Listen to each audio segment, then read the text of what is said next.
na Zambia barwubake Malawi turwubake mu Rwanda turwubake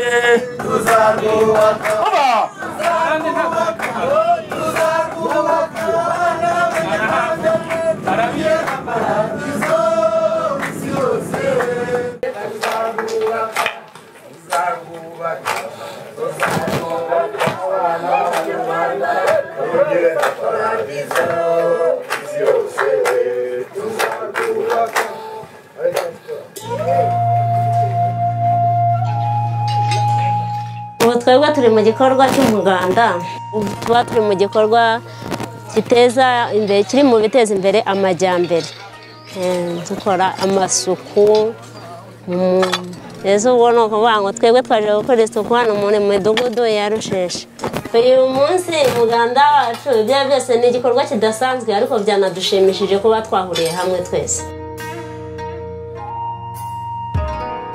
umuganda udasanzwe hano muri Rusheshe umuganda ukudufasha ibice bihumbi byinshi twabashimiye batubwire n'abandi bazaza kudufasha ni cyangwa kubona abanyarwanda bavuye muri diaspora bifuza ko dukorana uyu muganda ni ikintu cyiza cyane ndabonamo ibintu bibiri bikomeye cya mbere ni uko nk'abanyarwanda bavuye muri diaspora baba muri diaspora ntabwo bazi ukuri kuba hano mu Rwanda ntabwo babona umwanya niyo baje mu nama ntabwo babona umwanya uhagije wo kugera abaturage ngo babone uko babayeho babone uko bakemura ibibazo byabo babone uko leta n'abaturage bafatanya mu gukemura ibibazo kuba rero abanyarwanda muri diaspora baje hano bakaza muri iki gikorwa bakagikorera hano muri uyu mudugudu bakaganira n'abaturage bari mu mudugudu bakareba amazu babayemo leta yashyizemo ingufu kugira ngo bubakire bakareba uko babanye hagati yabo kugira ngo ni isomo ryiza ni ubutumwa bwiza abanyarwanda muri diaspora bavana hano bashyira abanyarwanda bandi basize muri diaspora ndetse n'abanyamahanga mu gihugu.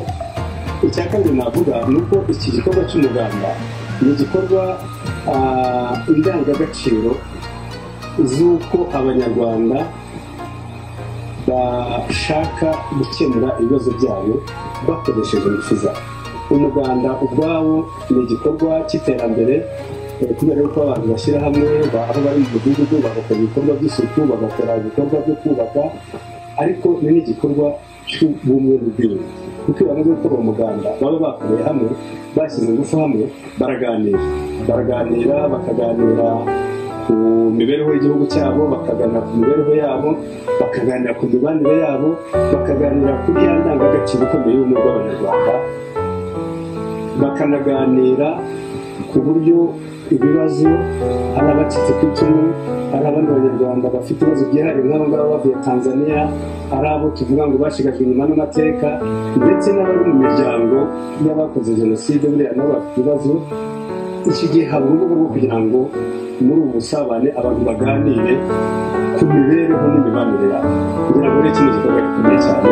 Twashimira abanyarwanda muri diaspora ariko tugashimira n'abaturage twasanze hano kuko nabo twasanze bifashe neza batwakiriye neza babanye neza barasa neza baraseka birashimishije.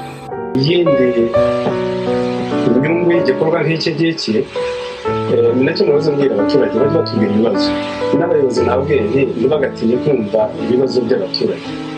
Iyo tumenye ko ikibazo gihari tugikorera ubuvugizi iyo tudafite uburyo tugikemura muri ako kanya iyo centre de santé iyo poste y'ubuvuzi poste de santé nayisuye ndi kumwe na madamu Wera ni inzu nziza irimo byose ariko bakeneye umukozi muri iyo nzu kugira ngo rero icyo ni ikibazo tugomba gufatanya nk'abayobozi tugomba kuganira n'akarere n'izindi nzego zibishinzwe kugira ngo tugishakire umuti. Ntabwo twashobora kubaka inzu nziza nk'iriya tuyishyiremo ibyangombwa byose tubone umuntu wo kuyikoraho. Rwose twe turi abanyarwanda biruka muri Tanzania twaje nabi rwose nta kintu twigeze tuzana ariko turashima leta y'u Rwanda ko yatwakiriye neza. Twabanje aho bita Kiyanzi tuhamara amezi 5 baratwakira cyane ubwo tuvuye Kiyanzi twaje muri Kicukiro baratwakira tuhamara amezi 8 nuko tuza gutuzwa ahangaha. Twaje nabi mu by'ukuri twaje twirukamwe tunyazwa ibyacu bamwe barapfa abandi bageze mu Rwanda kugeza kuri ubu twaje dusa nk'abashishutse nk'abarwayi ariko kugeza kuri ubu twasanze abanyarwanda bagenzi bacu baratwakira bafatanyijemo n'ubuyobozi bw'igihugu cyacu. Cyane cyane perezida twitaho, twigeze tubura ibyo kurya, twabuze imyenda, bamwe urumva ko twafatirwaga aho tugeze. Umuntu akagufata wagiye guhaha, cyangwa se akagufata ugiye gusenga, akagufata akakuzana ukuri. Mu by'ukuri ntiwasubiraga inyuma. Ariko kugeza kuri ubu ndashaka kubwiza ukuri leta y'ubumwe, njya no kumva ko ari iy'ubumwe, ubwo nasanze iha agaciro abantu nigeze mbona mu bihugu. Ko njye nabaye hanze, ukajya ugurisha inka, wagurisha inka ukayigabana n'umupolisi, umupolisi akubwira ati ndashaka amafaranga, utazi icyo yatangiye. Ariko kubera ko uri umunyarwanda udafite n'uburenganzira bwo kuba hariya, ugatanga amafaranga kugira ngo wigure. Aho tugereye mu Rwanda mu by'ukuri ntiturafatisha amafaranga, wenda ngo umuntu afate amafaranga, ariko leta yanagerageje kuduha ibishoro. Bamwe nk'ubu njyewe ndi mu bamwe bahaye amafaranga, barantuje, bamaze kuntuza babona ko ntazaryama mu nzu ngo ndaramenyere igisenge, batugenera amafaranga kuko twari umubare mwinshi, bafata abantu 10 baduha miliyoni, baravuga bati aya mafaranga azabagirira akamaro. Mu by'ukuri ndiho njyewe ndi umuntu utunze umugore n'umwana, ariko mu by'ukuri ndaryama neza, ndi mu nzu ndacana umuriro rwose. Mu by'ukuri nta kintu nabona nashimira u Rwanda na kimwe, kereka Imana yo mu ijuru gusa izajya iguma iruha amahoro. Mwarutahemo mbere nk'uko bajyaga batubwira ngo Imana y'u Rwanda ngo yirirwa imahanga igataha mu Rwanda. Ubu njyewe nsigaye mbona yirirwa i Rwanda ikarara n'u Rwanda, bitewe n'uko nabonye yuko koko u Rwanda ibintu rukora n'umubyeyi wakubyaye ntajya abikorera umwana yabyaye. Sinkurushye uyu munsi rwose wabaye umunsi udasanzwe, nibwo nanawubona ngiye kuva mbaye. Aba twagiye tubona abanyarwanda benshi rwose baje gukora umuganda, nta nubwo twari tubizi, abandi ntitunabazi rwose. Aho twabaga ntabwo twigeraga dukora umuganda. Ubundi ntabwo tujya dukora umuganda, ariko uyu munsi twabukoze kugira ngo tuze kureba uyu mudugudu urimo abantu batuye abantu biruka muri Tanzania b'abanyarwanda. Hakaba hari n'abantu bakabacika ku icumu, hakaba hari n'abandi bitabira ibintu by'amateka, bakari muri mudugudu umwe kugira ngo berekane muri rw'abanyarwanda. Byabaye ibyishimo bidasanzwe rwose, twishimye cyane. Hari umuntu wambwiye ngo hano hari abantu ngo baturutse mu Bubiligi, ngo mu Bufaransa, mu Budage, ngo Denmark, ngo Malawi, Zambia, ibihugu byinshi cyane. Ibyo bintu wabibonye? Niyo twabibonye, ariko ngira ngo twe turi abanyarwanda twese hamwe dukora umuganda hano. Dufite imiryango itandukanye, dufite imiryango 40, 60 y'abacitse ku icumu, tukagira n'indi miryango 43 y'abaturutse Tanzania. Urumva ko ari hafi imiryango 100 yatujwe. Abaturage babanye gute? Abo bavuye muri Tanzania, ababaga mu Rwanda, ese ubumwe n'ubwiyunge burahaba hano? Cyane abantu baturutse Tanzania ntabwo bishisha, n'uri n'aha ntabwo bamwe kandi baturutse Tanzania ngo bikora mwishishe, barabanye nk'abanyarwanda. Tujya tugira n'ibihe byo kuza bagasura bamwe, twanakoze n'icyo bita kugira ngo abantu bajye bareberera abandi. Dufata imiryango inaha y'abantu barasanzwe batuye inaha, itombora imiryango yindi yaha kugira ngo ijye bitaho ibyo basura, ibigire inama muri kamwe kose, kugira ngo abantu batazigera babona ko bahejwe aribo bonyine, cyangwa ngo bumve ko bakiri impunzi bamwe babo. Umuganda ni ikintu cya mbere nabikunze cyane rwose, nabize icyuya ariko byari ngombwa. Ngira ngo ahubwo ni nta mu Bushinwa ntabwo nzababwira gusa mu magambo, ahubwo nanjye nzabahamagara dutangire gukora umuganda hariya mu Bushinwa, kuko ni ikintu cyiza navanye muri umuganda nuko naje kumenyana n'andi madiaspora. Asanga aho mu Bubiligi bakora umuganda mu Bubiligi, numva muri Canada nabo bigeze gukora umuganda muri Canada, ku buryo natwe nigera mu Bushinwa nzakora umuganda mu Bushinwa. Muri Canada hawe umuganda udasanzwe. Uwo muganda rero, uwo muganda wakoresheje ubusabane budasanzwe hagati ya polisi yo muri Canada n'abanyarwanda, cyane cyane urubyiruko. Abaturage rero batwakiye neza cyane, badukunze, baduhaye abana, turabasoma, batweretse aho baba, batweretse mu nzu zabo, nubwo rwose batarangiza kuhategura nta masoni bagize, batwereka amazi aho bayavana, batwereka isoko ryabo nabo bafitemo icyizere cyinshi cyane, nubwo abantu bataratangira kuzanamo imboga n'inyama. Batwakiriye neza kandi twabonye ko badufitiye urukundo, natwe twaberetse ko tubafitiye urukundo. ndi umwe mu bacitse ku icumu rya jenoside batujwe hano muri aka kagari ka Rusheshe mu mudugudu wa Kanyetabi, akaba ari nanjye aba twatujwe hamwe bahisemo ko nabahagararira mu rwego rwo kuba nabavugira ibibazo, mu rwego rwo kuba nabahagararira, mu rwego rwo kuba nabakurikiranira ibibazo ibyo ari byo byose tugira mu buzima bwa buri munsi kuri ako gasozi twatujweho. Hanyuma kandi twakiriye neza abanyarwanda bene wacu baba mu mahanga muri diaspora baje batugana, byatugaragarije ko hirya no hino dufite abavugizi, dufite abandi banyarwanda batwitayeho, dufite abandi bantu batwiyegereza isaha n'isaha, batekereza ko hariya hari abandi banyarwanda bahatujwe bakenera kugira ababaganiriza, bakenera kugira ababatera inkunga mu buzima bwa buri munsi. Muri make twabyakiriye neza, twishimye, twanezerewe, twaguwe neza. Batwakiriye neza, dukorana umuganda hamwe, turakirana bakatwakira, twese turakora hamwe. Igikorwa cyiza cyane kuko aba ni bamwe mu banyarwanda bakeneye icyo bitwa kugaragaza ko bitaweho. Iyo wumva ngo abantu baturutse mu bindi bihugu bavuye ahandi baje kwifatanya nabo, ni kimwe mu bintu bituma bishima muri bo, barishima kubona ko umuntu yitaweho. Ubundi umuco wa kinyarwanda bimenyereye ko umuntu ugusuye rimwe kabiri gatatu bigaragara ko kwitayeho. Rero kuza kwanyu, kuza kwiza inshuti bakaza kwifatanya nabo baturutse kure, ni ikintu cyiza cyane abanyamuryango bashimishije cyane. Iki gikorwa twagitekereje kugira ngo tube twaza kuba twakorana umuganda n'abantu batuye muri uyu mudugudu. Ntabwo twabitekereje gusa, nta nubwo habaye amahitamo, ni uko twagombye kuba twabukoze no mu mujyi twakora n'ahandi, ariko twahisemo kuza mu nkengero z'umujyi cyangwa se mu giturage ariko mbyita, kugira ngo tubashe kumenya ibibazo abantu batuye mu mudugudu. Nk'uko babibabwiye, hano hari amatsinda y'abantu benshi, hari abantu bacitse ku icumu, abenshi harimo abadamu badafite abagabo, hari abantu bavuye muri Tanzania birukanweyo nabo benshi, harimo abamama bakuze, harimo abana benshi, harimo n'abandi twita basigaje inyuma n'amateka, yewe hari n'abandi bahoze ari abasirikare babaye abademobilize. Abo bose rero nk'umuntu uhagarariye abadamu, nabashe kuganira n'abacitse ku icumu kugira ngo turebe ukuntu abadamu babashije kwiyakira n'uburyo babayeho, ndetse n'abavuye muri Tanzania kugira ngo turebe ibibazo bahura nabyo bya buri munsi, tutitaye ku buzima rusange bw'abanyarwanda. Bafite utubazo tumwe na tumwe twihariye, nk'abantu nyine baje batuzwa mu mazu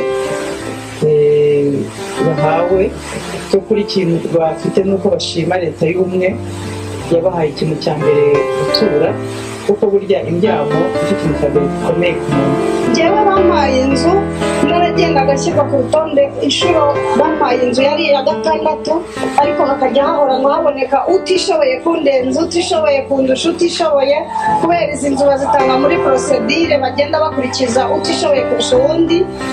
Ariko bampaye inzu ndishima cyane, ku buryo nageze mu rugo mbwiye abana ngo noneho bampaye urufunguzo rw'inzu, banga kubyemera ngo twarabirambiwe ibyo, ariko mu bigaragara twarishimye. Ukwezi ko nakodeshaga kwajyaga kugera, nkarwara ubusa ngo nyir'inzu nazambure, nkahora nazerere ntafite aho njya kugira ngo nyir'inzu naza kunyishyuza ambure. Umuntu akaba yaguha ifunguro ryo guteka ugatinya kuriteka ngo ataza agasanga utetse kandi utaramwishyura.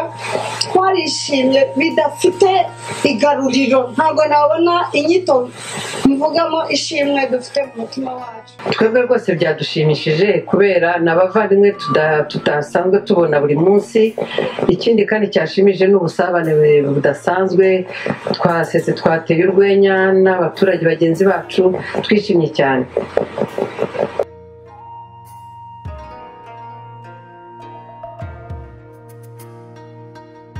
Ikintu twasurana mu mahanga iyo tuba hano, twahigiye byinshi.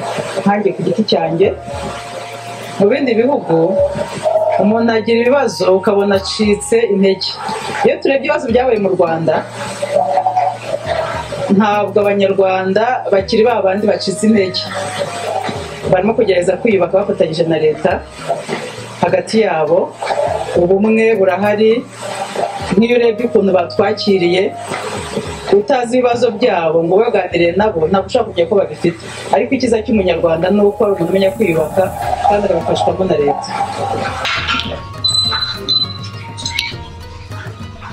Abaturage ba Kariye Karuruma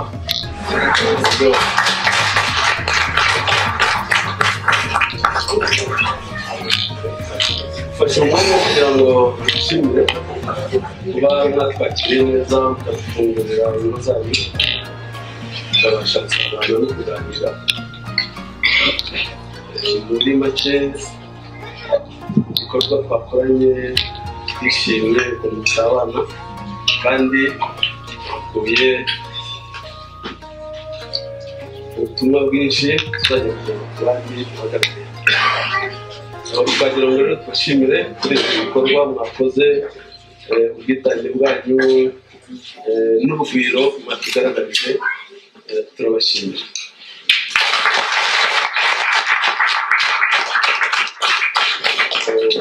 Uko twaje rero murabonye ko twaje turi mu byiciro byinshi, turi kumwe na Hope and Peace Foundation babona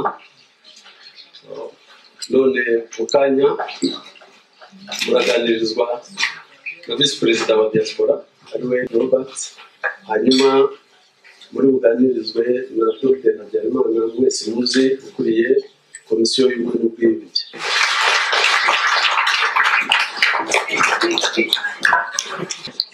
Bravo.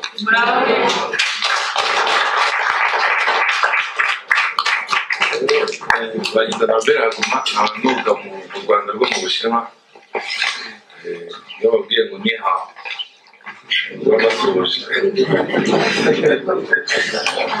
Rero mu izina rya diaspora ndagira ngo wenda mbanababwira gato uwo turi. Diaspora iyo bita RDGN, Rwanda Diaspora Global Network, ni umuryango uhuza abanyarwanda baba mu mahanga. Abanyarwanda baba mu mahanga rero bari mu bihugu byose, n'abantu bari mu bihugu natwe ubwacu tutari tuzi, za Iceland n'Amayirani. Muri buri gihugu rero bagenda bamaze igihe kirekire, abagiye kuba, ariko iyo bageze bose abanyarwanda baramenyana, bakabana, bakiyoganiza bakagira amakomite. Noneho tukaburiza rero kuri RDGN, rero komite ihuza abanyarwanda bose bo mu bihugu byose. Rero twari tumaze nk'imyaka 3 hano mu gihugu, tuzenguruka igihugu tureba ibikorwa byabaye, tuvugana n'abandi banyarwanda kugira ngo natwe tuzagere tubwire abasigaye abantu bacu tumeze neza, turimo dutera imbere, kandi nabo benshi bazi kudusura. Rero kuba twagize iki gikorwa cy'umuganda namwe kuri twebwe ni ikintu gikomeye cyane. Ni ubwa mbere ngira ngo diaspora na komite igiranye igikorwa cy'umuganda, kandi rwose turishimye cyane kuba twakoze muri uyu mudugudu, kubera ko twumvise abantu batuyemo ko ari abantu birukanwe. Rero twita ko nabo hari natwe ba diaspora babaga muri birukanwe bagataha, n'abandi abantu b'abarescapés bo muri jenoside. Nyuma rero ko twaza tukabegera, tukabereka ko tubakunda, tukabereka ko bafitiye icyizere mu bintu byiza ntacyo yabafashije kugeraho cyo kugeza igihe, kandi n'igihe iri imbere tuzayikora. Rero mu izina ry'abanyarwanda bose baba hanze, kugira ngo rwose basuhuze, babwire ni aka kazi mwatangiye ni akazi gakomeye, kandi n'ubutaha tuzagaruka kubafasha tugakomeza. Kandi natwe aho dusubiye uyu muganda, natwe tuzajya kwigisha abanyamahanga. Hari deja babikoraga nko mu Burundi bakora umuganda, ariko mu Bushinwa ntabwo twakoraga. Nabyo ni ikintu tuvanye hano kandi cyangombwa cyane. Mu izina rya komisiyo y'igihugu y'ubumwe n'ubwiyunge, abaturage bavandimwe ndagira ngo baramuke bagire amahoro. Kandi tugire mu mwaka w'amata n'ubuki wa 2015. Ndagira ngo mbere yo kugira icyo mvuga mbanze mbereke abandi bana Ephraim yavuze mwabonye abana bambaye imipira y'umuhondo barimo abangaba. Aba bana bafite ishyirahamwe ryitwa icyizere n'amahoro, fondasiyo y'icyizere n'amahoro. Ni ishyirahamwe ry'abana, harimo abana bacitse ku icumu, harimo abana bavutse ku bikorwa nyuma y'ibikorwa bibi byo gufata abagore ku ngufu mu ntambara. Urumva ko ari abana bavutse ku babyeyi bafashwe ku ngufu, ndetse harimo n'abana baturuka mu miryango yagize uruhare muri jenoside ariko bafite ibikomere kubera ibyo ababyeyi babo bakoze. Abo bana rero bishyize hamwe mu ishyirahamwe, twari tumenyereye ishyirahamwe ry'abana bacitse ku icumu kwabo n'abandi ukwabo, ariko murumva ko iryo shyirahamwe ni kimwe n'uyu mudugudu wacu.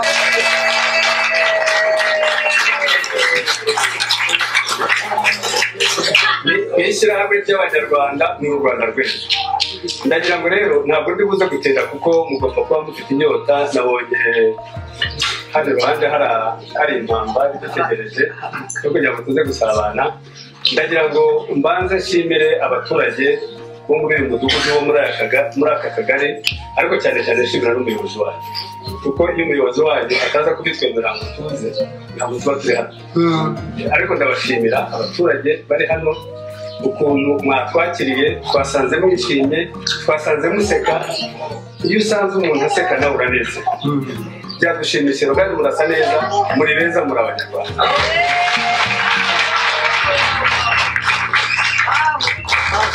Ntabwo nshidikanya yuko abantu mwese mutuye hano, mbere y'uko mugera hano hari urugendo mwakoze, urugendo rwarimo ibikomere ndengakamere nk'ibyo tumaze iminsi tuganiraho nk'abanyarwanda. Hari abacitse ku icumu, hari abamugariye ku rugamba cyangwa se barangije urugamba bari barimo nabo baza hano, hari abavuye abanyarwanda abavandimwe bacu bavuye Tanzania, hari n'abanyarwanda dukunze kuvuga ngo nabashagaje inyuma n'amateka, ni abatwa neza, amazina yose tubarwe, amazina yose twayakuyeho, uyu munsi ni abanyarwanda.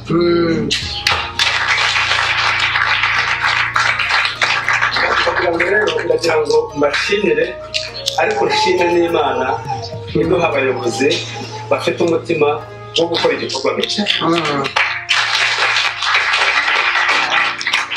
Ababyeyi twaganiriye hari naho nageze mu nzu bambwiye bati leta yacu ni umukene, kandi buriya koko umubyeyi mukuru wacu w'umuntu ni igihugu cye. Igihugu ni abayobozi, iyo abayobozi ari beza igihugu kigenda neza, abantu bose bamererwa neza, ibibazo birakemuka. Ndagira ngo rero ushime icyo kintu, ushime yuko mbere yuko mugera hano hari urugendo mwakoze, hari ukuntu mwitwaye, mwarihanganye, hariho abo twaganiriye, mwakiye mu bibazo bikomeye, ariko byibura umuntu ageze aho aba abonye icumbi aravuga ati ati ndaruhutse, mbonye byibura aho naryama. Ni ikintu gikomeye cyane, ariko nanone ntabwo bitwibagiza yuko ibibazo byose bitakemutse. Ariko iyo abantu bari mu mudugudu nk'uyu nguyu, hari indangagaciro ikomeye baba bafite: guturana, kuba hamwe, gusangira umuganda nk'uku nguku, gusangira ibiganiro, gusohoka ukabwira uwo muturanye tuwaramutse. Ni ikintu gikomeye cyane, ni ubumwe bw'abanyarwanda. Ibibazo rero hariho abo twaganiriye, ndaza kubigarukaho, bavuga bati ni byiza, turatuye, dufite aho dusinzirira, dufite aho turyama, ntabwo imvura itunyagira, ariko hari utundi tubazo. Ntabwo ibibazo bijya bishira, ariko iyo abantu bashyize hamwe nta kibazo. Ndagira ngo ibibazo bisigaye byose mugenda mubona nabyo mujye mubikurira, mujye mubishakira ibisubizo hamwe. Ni nayo mpamvu y'uyu muganda. Umuganda ufite agaciro. Rero tuvuga abavuye mu Bushinwa, abavuye mu Burayi, iki kintu cy'umuganda iyo umunyamahanga aje akakibona aratanga, ntabwo ari ibintu bisanzwe, ni indangagaciro. Uyu muganda ufite agaciro kanini cyane, kuko ni uburyo bwacu nk'abanyarwanda tuvuga tuti reka turebe uko twakemura ibibazo byacu. Iyo abantu batekereza ko ibibazo byabo bizakemurwa n'abavuye hanze, kandi tuzi ko tumana gaze imvura ihise, babikoramo. Ariko iyo abantu bishyize hamwe bakavuga bati ibibazo turabifite, tugomba kubikemura, tugomba kubishakira umuti, dufatanyije nta gituma umuti utapfa. Ntabwo nshidikanya yuko ibibazo bikeya mwagiye mutubwira, nabashimira ko mubivuze.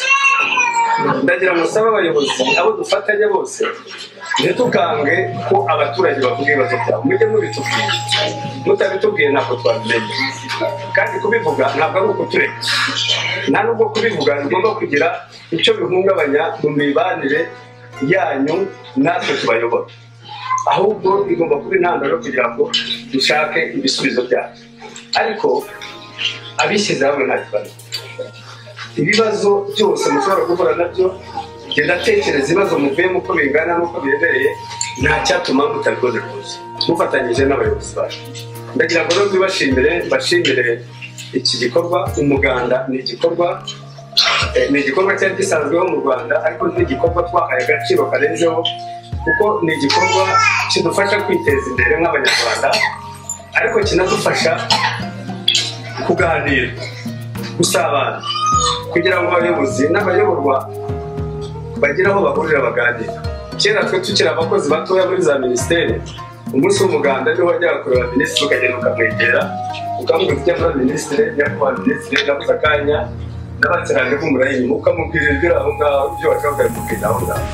Kuko gusabana rero hagati yacu n'abayobozi namwe tuyobora, ngira ngo ni ikintu kigomba kubaho. Ni nacyo cyabuze mu mateka y'u Rwanda, nicyo cyatumye ubuyobozi bubaho. Abayobozi bagomba kuregera, tugomba kubana, tugomba gusabana, kugira ngo uretse ibikorwa biduteza imbere, ariko n'iki kintu cyo kugira ngo duhure, turebane, tuvugane umuntu ku wundi, kugira ngo ni umuco mwiza wubaka ubunyarwanda bwacu.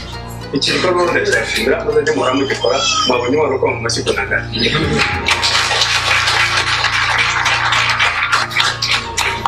Kugira ngo nanone batinda, ndagira ngo ndashimira abanyarwanda bacu muri diaspora. Bamaze ibyumweru babwira batari ko ntabwo tuzaza no tudakoze umuganda. Ndavuga nti aba bene wacu, bashiki banjye n'abarumuna banjye n'abakuru banjye bafashwe n'ibiki, umuganda bawutekerejeho. Kubona umuntu wiga mu Bushinwa cyangwa wiga muri bya bihugu tutari tuzi yuko habamo n'abanyarwanda, icya mbere atekereza kuza mu Rwanda, kuko bashobora kwigumira hariya bakiberaho bakagira gute, ariko bakavuga bati reka tujye mu Rwanda rwacu kugira ngo ni ikintu cyiza cyane, ni ikintu twishimira, ni ikintu kitubaka.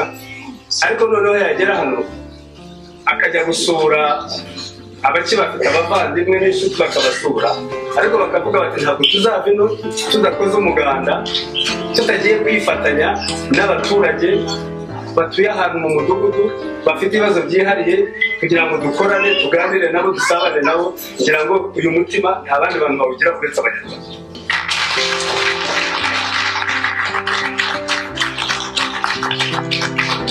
Perezida wa diaspora yavuze ati nturuka mu Rwanda rwo mu Bushinwa, ariko iyo mvugo murumva atari nziza.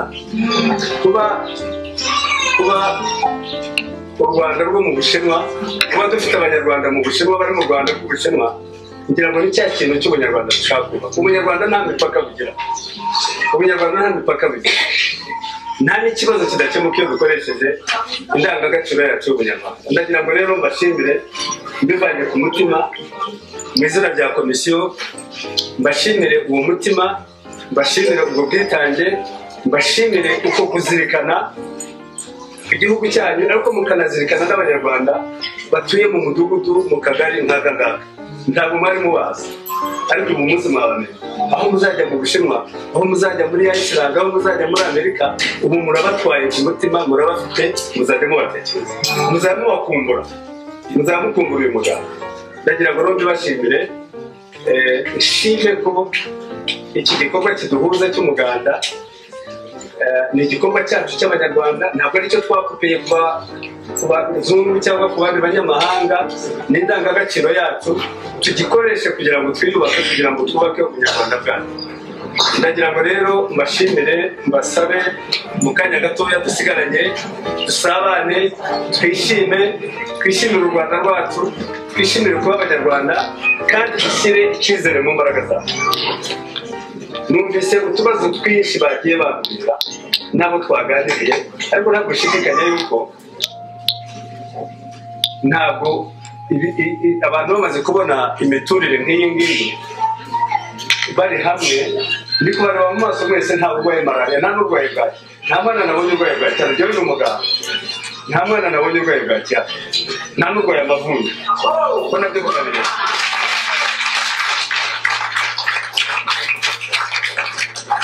mbere yo kuvuga kuba ntagatanga nabasaba ngo mushime imana y'ikirere n'ikirigisha mbere yo kumukirira ibintu bashimana